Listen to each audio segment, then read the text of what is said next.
Hyundai has been rapidly increasing its performance and brand in recent years by competing in multiple rally championships and offering highly potent turbocharged engines for its ICE-powered models.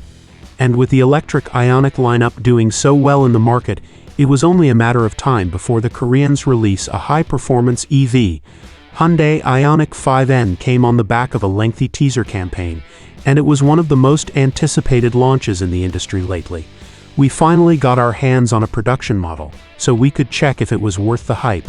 It is a pioneer in the electric world in many categories, but its main focus is on delivering a truly exciting electric car. One that goes beyond quiet city commutes and traffic light drag races.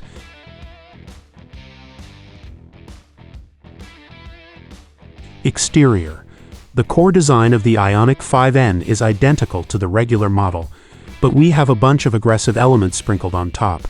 The N version adds a bunch of air vents around the exterior, as well as a bigger rear spoiler and more pronounced side skirts for an overall lower and meaner look. The front bumper of the Ioniq 5N is almost completely black, no matter the exterior color, which adds to the aggressive styling and further distinguishes it from the standard models. There are multiple cuts and vents in the front to improve the downforce and help cool the brakes and batteries. The side profile of the Ioniq 5N isn't changed much from the regular model, but there's a noticeable difference in the clearance between the two. The 5N sits lower to the ground due to its lowered suspension, but also because of its larger side skirts. One thing that makes the N unique are the flared fenders. A wider body makes a car look more aggressive, but the Ioniq 5N also has a wider track, so it needs the extra arches to accommodate the tires. Red accents all around further underline the sporty character of the Ioniq 5N and make its primary color stand out even more. The Ioniq 5N comes in a choice of 7 colors, which somewhat limits personalization options, but chances are you won't see too many of those on the road anyway. Hyundai only offers one set of wheels for the Ioniq 5N 21-inch multispoke alloy ones, which suit the design and fit the aesthetic of a sporty vehicle. The tires that come as standard are the Pirelli P Zero, which understandably prioritize grip over low rolling resistance.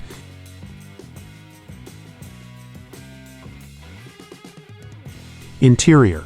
Inside the Hyundai Ioniq 5N, we notice a bunch of differences, even if the overall feel didn't change significantly. Sadly, there are still some cheap plastics in key places and some surfaces are not as ergonomic as they could be, but the overall impression is of a very solid interior, with little to no rattle sounds. The first thing you notice as you open the vehicle are the bucket seats, which replace the cushy front seats of the regular Ioniq 5. They are finished off in leather and Alcantara, and offer fantastic side support without being uncomfortable for longer journeys. The steering wheel has been updated to accommodate more functionalities. There are controls for the entertainment and cruise control as before, but the performance buttons are exclusive to the N version. The top right hides a more impressive feature, labeled NGB. That stands for N Grin Boost, giving you an extra surge of power for 10 seconds when you press it. This unlocks the full power of the vehicle and lets you overtake with even greater confidence. The lower part of the steering wheel features 2 N buttons, one on each side. By pressing them, you engage predefined settings, which you set in the multimedia to correspond to each button. This way you can have your favorite sport setting on one button and relaxed mode on the other, and easily switch between the two instead of going through multiple menus to achieve it. The 12.3-inch center display is mounted on the same surface as the driver's screen and is identical to what you'd find on the normal Ioniq 5 offers. It has great visibility even in very sunny weather, and there is almost no lag when operating it.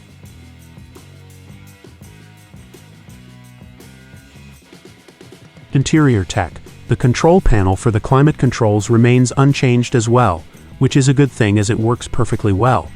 It would have been nice if the start and stop button was touched up for a more sporty feel, as it now blends too much with the rest of the buttons, but we are just nitpicking here.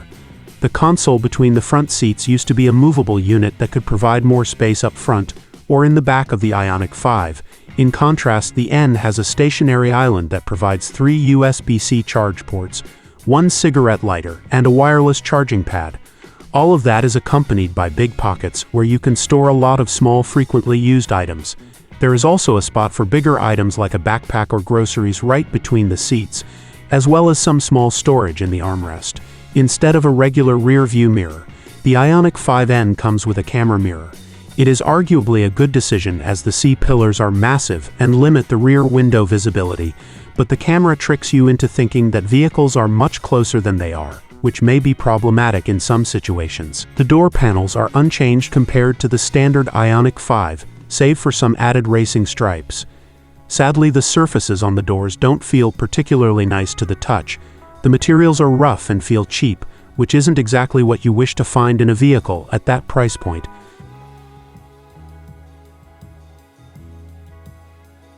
Driving experience. Hyundai wants to reimagine the hot hatch segment with a larger but more powerful car, which retains all of the sporty driving characteristics. The proportions of the Ioniq 5N are reminiscent of a hatchback, but what makes hot hatches so desirable is their nimbleness. We were rather skeptical that the Ioniq 5N would deliver that, yet Hyundai tackles that challenge masterfully. Let's start with the 5N most exotic feature, the presence of a gearbox. It is activated as an individual mode and isn't on unless you want it to be. Combined with the fake engine noises pumped in through the speakers, the experience should mimic an ICE-powered car. We really can't say it's a very convincing impression, as you can immediately tell there isn't a petrol engine under the hood. But the experience is fun and engaging. The way the gears work is that the electric motor stops powering the wheels once it reaches a certain RPM and speed readout. Then you need to upshift in order to go faster. You feel a cool push just like in a vehicle with a dual-clutch gearbox, and that sensation feels quite close to the real thing. What gives it away is that power is straight-line, just like in all electric vehicles, instead of gradually building like in a petrol engine. Power just cuts off once you reach a certain speed, and the sound at the red line is rather far from a real engine.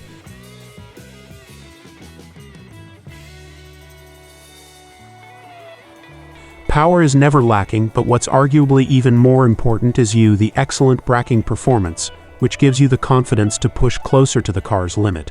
The hot hatch feeling is definitely there. At twice the body weight, this puts a lot of stress on all components like tires, brakes, and suspension, but as long as the vehicle is maintained properly, and everything is changed regularly, it is a blast to drive around and have fun in. N-Drift Optimizer allows you to enjoy full-fat drifts on a racetrack if the circumstances allow for it. When in drift mode, all power goes to the rear wheels, and the computer balances how much of it each wheel gets to help keep optimal drift angle. It is a really fun way to spend an afternoon, but be prepared for a massive bill, as the 21-inch Pirelli P Zeros are not exactly budget tires. The steering wheel feedback also differs vastly across the different drive modes, giving you the opportunity to maneuver easily with one hand on your trips to work, but deliver accurate inputs when going around a track on the weekends. The road feedback you get through the wheel is more than impressive for a crossover, and you always know how much grip you have. However, at higher speeds it's getting a little vague, and you end up being unsure whether the car will under or oversteer, which might be a problem for track enthusiasts.